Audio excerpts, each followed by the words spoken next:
నమస్తే ప్రజలారా. బాబు షూరిటీ ప్రజలకు వెన్నుపోటు గ్యారంటీ.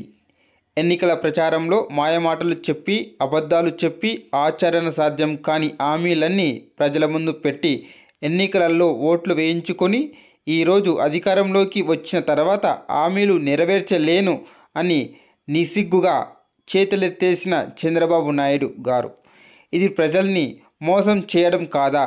తక్షణమే మీరు ఇచ్చిన హామీలన్నీ అమలు చేయాలని వైఎస్ఆర్ కాంగ్రెస్ పార్టీ తరపున డిమాండ్ చేస్తున్నాము అని పుష్ప శ్రీవాణి గారు. ఈరోజు ఈ ప్రెస్ మీట్ పెట్టడానికి ముఖ్య కారణం ఏంటి అని అంటే, చంద్రబాబు నాయుడు గారు నిన్న కాక మొన్న ఏదైతే ఒక స్టేట్మెంట్, ప్రజలకి షాక్ ఇచ్చేటువంటి స్టేట్మెంట్ ఏదైతే ఇచ్చారో దాని నేపథ్యంలో ఈరోజు ఈ ప్రెస్ మీట్ పెట్టడం జరుగుతుంది. అసలు ఫస్ట్ చంద్రబాబు నాయుడు గారు అలాగే కూటమి నాయకులు ఎలక్షన్కు ముందు ఇచ్చినటువంటి ఏవైతే వాగ్దానాలు ఉన్నాయో, ఎలక్షన్ ముందు గత ప్రభుత్వం మీద చేసినటువంటి విమర్శలు ఉన్నాయో వాటి గురించి మనం ఒకసారి మాట్లాడుకుందాం. ఎన్నో సందర్భాల్లో చంద్రబాబు నాయుడు గారు ఎన్నో సమావేశాల్లో చెప్పినటువంటి మాట, రాష్ట్రం శ్రీలంక అయిపోయింది అన్న మాట చంద్రబాబు నాయుడు గారు ఎన్నో సందర్భాల్లో చెప్పడం జరిగింది. ఎందుకు శ్రీలంకగా మార్చేశారని ఆ రోజు చెప్పడం జరిగిందంటే, జగన్మోహన్ రెడ్డి గారు సుమారుగా 14 లక్షల కోట్లు అప్పు చేసేయడం జరిగింది. దానివల్ల ఈరోజు రాష్ట్రం దివాళా తీసి అప్పుల పాలైపోయి రాష్ట్రాన్ని శ్రీలంకగా మార్చేశారు అని చెప్పేసి చంద్రబాబు నాయుడు గారు చెప్పడం జరిగింది. ఇన్ని సంక్షేమ పథకాలు ఇవ్వడం వల్ల, ఇన్ని సంక్షేమ పథకాలు ప్రజలకు ఇవ్వడం కోసం జగన్మోహన్ రెడ్డి గారు 14 లక్షల కోట్లు అప్పు చేశారు. ఆ అప్పులో భాగంగా అప్పు చేసి రాష్ట్రాన్ని శ్రీలంక చేశారని చెప్పినటువంటి చంద్రబాబు నాయుడు గారు అదే నోటుతోటి ఎలక్షన్ మేనిఫెస్టోలో, ఎలక్షన్ ముందు సభల్లో జగన్మోహన్ రెడ్డి గారి కన్నా ఎక్కువ పథకాలు ఇస్తాను, జగన్మోహన్ రెడ్డి గారి కన్నా రెట్టింపు డబ్బు ప్రజలకు అందజేస్తానని చెప్పేసి చంద్రబాబు నాయుడు గారు మాట ఇవ్వడం జరిగింది.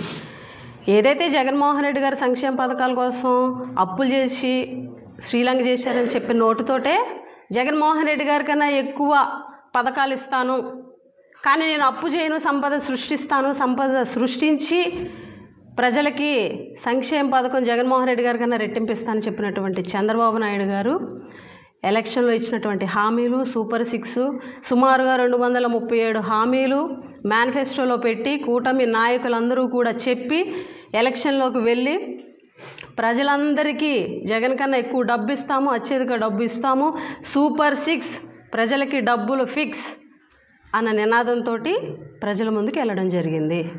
బాబు షూరిటీ భవిష్యత్తుకు గ్యారంటీ అన్న నోటితోటే ప్రజల్లోకి వెళ్ళి గెలిచి ఈరోజు బాబు షూరిటీ ప్రజలకు వెన్నుపోటు గ్యారంటీ ఎప్పట్లాగే అన్నట్టుగా ఈరోజు ప్రభుత్వ తీరు ఉంది.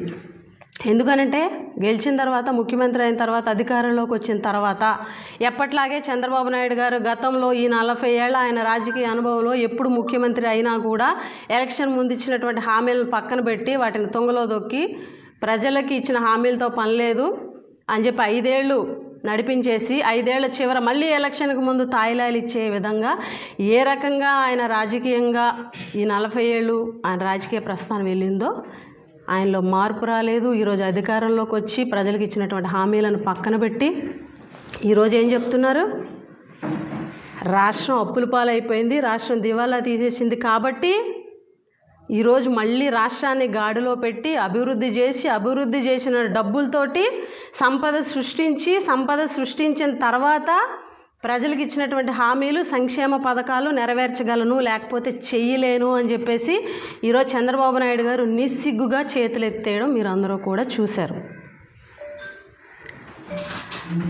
జగన్మోహన్ రెడ్డి గారు అప్పులు చేశారు, నేను సంపద సృష్టిస్తాను, ఇదే కదా ఎలక్షన్ ముందు చెప్పినటువంటి మాట. ఎలక్షన్ అయిపోయి అధికారంలోకి వచ్చిన తర్వాత చంద్రబాబు నాయుడు గారు ఈ 7 నెలల్లో చేసినటువంటి అప్పు 1,20,000 కోట్ల రూపాయలు.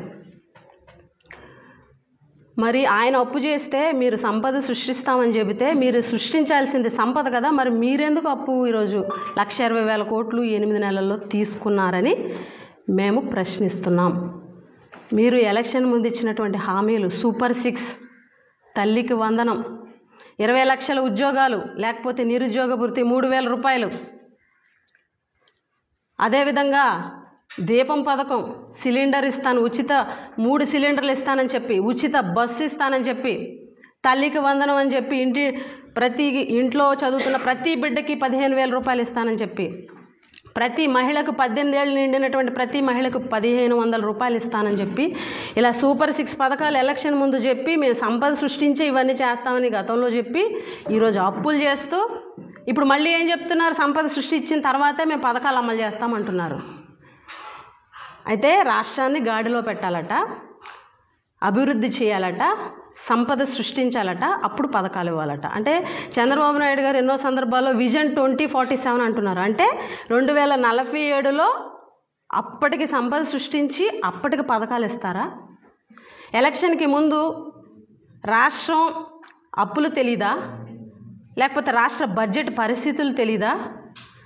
మరి ఆ రోజు రాష్ట్ర పరిస్థితులు ఎలా ఉన్నా సరే రేపు గెలిచిన తర్వాత ప్రతి పథకాన్ని అమలు చేసే బాధ్యత నేను తీసుకుంటాను, నేను గ్యారంటీ, మీ బాబు షూరిటీ ఇస్తున్నాడని చెప్పి చంద్రబాబు నాయుడు గారు చెప్పలేదా? అలాగే లోకేష్ గారు ఒక ఇంటర్వ్యూలో ఖచ్చితంగా రాష్ట్ర ఆర్థిక పరిస్థితి ఇప్పుడు ఎలాగుందో మనం కూలంకుషంగా చర్చించుకున్నాము. ఇప్పుడు మేము ఏదైతే హామీలు ఇచ్చామో ఆ హామీలు నెరవేర్చే విధంగా ఏం చేయాలో కూడా మేము ఆలోచించుకున్నాము. అన్నీ తెలిసే ఈరోజు మేము ఈ మేనిఫెస్టోని పెట్టాము. రేపొద్దున మా గవర్నమెంట్ వచ్చిన తర్వాత మేము నెరవేర్చకపోతే సామాన్యుడు ఎవరైనా సరే మా చొక్కా కాలర్ పట్టుకొని మమ్మల్ని నిలదీసేలాగా మా ప్రభుత్వం ఉంటుంది అని చెప్పి లోకేష్ గారు చెప్పలేదా? ఈరోజు మీరు చెప్పినటువంటి ఏదైతే జగన్మోహన్ రెడ్డి గారు 14 లక్షల కోట్లు అప్పు చేశారని చెప్పారు. ఎలక్షన్కి ముందేమో 14 లక్షల కోట్లు అన్నారు, తర్వాత ఏమో 13 లక్షల కోట్లు అన్నారు మీ మేనిఫెస్టోలో, తర్వాత ఏమో 12 లక్షల కోట్లు అన్నారు, గెలిచిన తర్వాత మీటింగ్ పెట్టినప్పుడు 12 లక్షల కోట్లు అన్నారు, మళ్ళీనేమో 10 లక్షల కోట్లు అంటున్నారు. చూస్తే మీరు బడ్జెట్లో మీరు ప్రవేశపెట్టినటువంటి పేపర్స్లో జగన్మోహన్ రెడ్డి గారు దిగిపోయే టైంకి రాష్ట్రానికి ఉన్నటువంటి అప్పులు 6,46,531 కోట్ల రూపాయలు. జగన్మోహన్ రెడ్డి గారు దిగే టైంకి మార్చి 31, 2024కి ఆంధ్ర రాష్ట్ర అప్పులన్నీ 6,46,531 కోట్లు. ఇందులో మళ్ళీ ట్విస్ట్ ఏంటంటే అది ఓన్లీ జగన్మోహన్ రెడ్డి గారి ప్రభుత్వంలో చేసినటువంటి అప్పులు కాదు. 2019 మార్చి 31 అంటే చంద్రబాబు నాయుడు గారు దిగిపోయే టైంకి రాష్ట్ర అప్పు 3,13,018 కోట్లు. ఎంత? 3,13,018 కోట్లు. 6,46,531 కోట్లలో నుంచి 3,13,018 కోట్లు తీసేస్తే ఎంత? 3,33,513 కోట్ల రూపాయలు. అంటే జగన్మోహన్ రెడ్డి గారి ప్రభుత్వంలో 5 సంవత్సరాల్లో జగన్ గారు చేసినటువంటి అప్పు 3,33,513 కోట్లు మాత్రమే. అది కూడా budgetary loans, non budgetary loans కలిపి. అయితే మీరు చెప్పిన 14 లక్షల కోట్లు అప్పు ఎక్కడా? 10 లక్షల కోట్లు ఎక్కడా? 12 లక్షలు ఎక్కడా?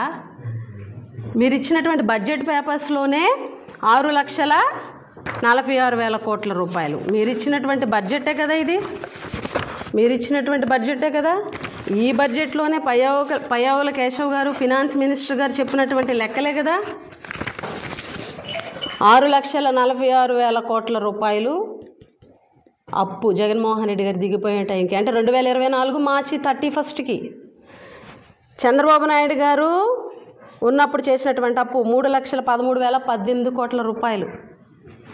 అంటే జగన్మోహన్ రెడ్డి గారి విషయంలో, అప్పుల విషయంలో మీరు చెప్పింది 100% తప్పు. అబద్ధాలు చెప్పారు. ఎలక్షన్ ముందు పచ్చి అబద్ధాలు చెప్పి ప్రజల్ని మోసం చేసి పథకాలని చెప్పి జగన్ కన్నా ఎక్కువ ఇస్తామని చెప్పేసి అబద్ధాలు చెప్పి అధికారంలోకి వచ్చారు. ఈరోజు అధికారంలోకి వచ్చిన వెంటనే 2 నెలల్లోనే, జూలై నెలల్లోనే బడ్జెట్ సమావేశాల్లో చూస్తే భయం వేస్తుంది, ఖజానాను చూస్తే భయం వేస్తుంది. పథకాలు ఇవ్వలేని ఆ రోజు నుంచి స్టార్ట్ చేశారు. 8 నెలలు అయింది, ఓపెన్ అయిపోయారు. ఎందుకంటే ప్రజల్లో ఎలాగో నెగిటివ్ వస్తుంది కాబట్టి అది గమనించారు. గమనించి కట్టుకథలు, కనికట్టులు చెప్పడం చంద్రబాబు నాయుడు గారికి అలవాటే కాబట్టి ఈరోజు ఈ కట్టుకథలు అల్లుతున్నారు. ఇదే జగన్మోహన్ రెడ్డి గారు కరోనా లాంటి సంక్షోభంలో కూడా ఈ రాష్ట్రంలో కరోనా అనేది ప్రపంచంలో అన్ని దేశాల్లో వచ్చింది. మన దేశంలో ఉన్న అన్ని రాష్ట్రాల్లో కూడా కరోనా వచ్చింది. కరోనా అనేది ఒక ఆర్థిక సంక్షోభాన్ని తీసుకొచ్చింది. అటువంటి పరిస్థితుల్లో కూడా ఉద్యోగుల జీతాల్లో కోత వేయలే. అటువంటి పరిస్థితుల్లో కూడా ప్రజలకి ఇచ్చినటువంటి ప్రతి ఒక్క పథకాన్ని కూడా ఇస్తానన్న టైంలో, ఇవ్వాలన్న టైంలోనే నేరుగా ఒక బటన్ నొక్కి వాళ్ళ అకౌంట్లో వేయడం జరిగింది. అయితే సమర్థవంతమైనటువంటి ముఖ్యమంత్రి ఎవరు? జగన్మోహన్ రెడ్డి గారు, చంద్రబాబు నాయుడు గారా? అటువంటి కరోనా వచ్చి అంత సంక్షోభంలో కూడా ఒక్క పథకాన్ని ఆపలే. ఇచ్చినటువంటి మాటకి కట్టుబడి ప్రతి ఒక్క హామీని కూడా నెరవేర్చినటువంటి ముఖ్యమంత్రి గత ముఖ్యమంత్రి వైఎస్ జగన్మోహన్ రెడ్డి గారు. ఈరోజు ఎటువంటి సంక్షోభం లేకుండా, ఎటువంటి ఆర్థిక సంక్షోభం లేకుండా, కరోనా లాంటి విపత్తులు ఏవి లేకపోయినా కూడా ఈరోజు వచ్చిన 8 నెలల్లోనే పథకాలు ఇవ్వాల్సి వస్తుందని, హామీలు నెరవేర్చాల్సి వస్తుందని ఈరోజు కట్టుకథలు చెప్పి జగన్మోహన్ రెడ్డి గారి మీద నింద వేసేటువంటి ప్రయత్నం చేస్తే ప్రజలు నమ్ముతారనుకోవడం మీ అవివేకం. జగన్మోహన్ రెడ్డి గారు ఇచ్చిన హామీ కోసం ప్రతి ఒక్క హామీ ప్రజలకు నెరవేర్చాలా? ఖచ్చితంగా మేనిఫెస్టో అనేది ఒక భగవద్గీతగా, ఒక బైబిల్గా, ఒక ఖురాన్గా భావించి ప్రతి ఆఫీసుల్లో కూడా మేనిఫెస్టోని పెట్టి ప్రజలు ప్రశ్నించే విధంగా ఏ హామీని నెరవేర్చకపోయినా ప్రశ్నించండి అని ప్రతి ఆఫీస్లో పెట్టారు. ప్రతి ఇంటికి కూడా మేనిఫెస్టో పెట్టారు. అంత గట్స్ ఉన్న ముఖ్యమంత్రి జగన్మోహన్ రెడ్డి గారు. ఈరోజు మీ మేనిఫెస్టో ఈరోజు గ్రామాల్లోకి వెళ్తే ప్రజలు ప్రశ్నిస్తే సమాధానం చెప్పే పరిస్థితుల్లో మీ క్యాడర్ ఉందా? సమాధానం చెప్పండి. బడ్జెట్ లెక్కల్లో తప్పు చెప్తారు. మీరే బడ్జెట్లో ఇంత అప్పు ఉందని చెప్తారు. 14 లక్షల కోట్లు అప్పు అయిపోయిందని చెప్పేసి మీరే చెప్తారు. రాష్ట్రం శ్రీలంకగా మార్చేస్తున్నారు జగను, సంక్షేమ పథకాలు ఇచ్చేసని చెప్పేసి. జగన్మోహన్ రెడ్డి గారు ఏ ఆటంకం లేకుండా సంక్షేమ పథకాలు ఇవ్వడం జరిగింది. ఇయర్కి 70,000 కోట్ల రూపాయలు ఖర్చు జరిగింది జగన్మోహన్ రెడ్డి గారి ప్రభుత్వంలో. వీళ్ళు ప్రకటించింది ఎంతో తెలుసా? ఎలక్షన్ టైంలో మేము వస్తే మా ప్రభుత్వంలో డబ్బులు ఇస్తానన్నాం కదా అని చెప్పి వీళ్ళ పథకాలకి ప్రతి సంవత్సరం అయ్యేటువంటి ఖర్చు 1,20,000 కోట్లు. అది కాక హెల్త్, ఆరోగ్యశ్రీ, 104 వాటి మెయింటెనెన్స్లు అన్నీ కలిపి అదొక 20,000 కోట్లు. అంటే 1,50,000 కోట్ల రూపాయలు ప్రజల కోసం ఇచ్చినటువంటి హామీల కోసం మేము ఖర్చు పెడతామని చెప్పేసి ఎలక్షన్ ముందు చెప్పి ఈరోజు చేతులు ఎత్తేశారు. జగన్మోహన్ రెడ్డి గారు క్లియర్గా ఆయన మేనిఫెస్టో రిలీజ్ చేసేటప్పుడే చెప్పారు, రాష్ట్ర ఆర్థిక పరిస్థితి ఇది, ఇవి మాత్రమే ఇంప్లిమెంట్ చేయగలము, ఇంతకన్నా ఎక్కువ ఇంప్లిమెంట్ చేయగల శక్తి రాష్ట్రానికి లేదు అని చెప్పి జగన్మోహన్ రెడ్డి గారు స్ట్రైట్గా ప్రజలకే, నేను గెలుపు కోసం లేకపోతే అధికారం కోసం మీకు అబద్ధం చెప్పను, చేయగలిగేవి మాత్రమే చెబుతాను, మీకు చేసే పథకాలు మాత్రమే, అమలు చేసే పథకాలు మాత్రమే చెప్తాను అని చెప్పి ఆయన మేనిఫెస్టోని రిలీజ్ చేయడం జరిగింది. కానీ మీరు నోటికి వచ్చినట్టు ఎంత కావాలంటే అంత, ఎన్ని లక్షల కోట్లైనా పర్వాలే మేము అన్ని హామీలు నెరవేరుస్తామని చెప్పి కూటమి నాయకులు పవన్ కళ్యాణ్ గారు, చంద్రబాబు నాయుడు గారు, లోకేష్ గారు ఆ రోజు అందుకే భయపడే మా బీజేపీ వాళ్ళు మేము మేనిఫెస్టో మేము అసలు టచ్ కూడా చేయమని చెప్పారు. ఈరోజు చూస్తే ప్రజలు ఈ కళ్ళతోటి ఎదురు చూస్తుంటే ఈరోజు అధికారంలోకి వచ్చి ఒక్క మాటతో చేతులు ఎత్తేసారు. నేను సంపద సృష్టిస్తాను. ఎప్పుడు సృష్టిస్తారు సంపద? ఎప్పుడు ప్రజల హామీలు నెరవేరుస్తారు? మరి ఇన్ని పచ్చి అబద్ధాలా? ఇంత దారుణమా? 20 లక్షల ఉద్యోగాలు ఏమైనాయి? ఒకటి స్ట్రైట్గా అడుగుతున్నాం. చంద్రబాబు నాయుడు గారు ఈరోజు హామీలు అది ఇది మాట్లాడుతున్నారు. మీ మొదటి సంతకం ఏంటి? డిఎస్సి, మెగా డిఎస్సి మీద మొదటి సంతకం పెడతానన్నారు, పెట్టారు. అది సంతకానికి పేపర్కి మాత్రమే పరిమితం అయ్యింది.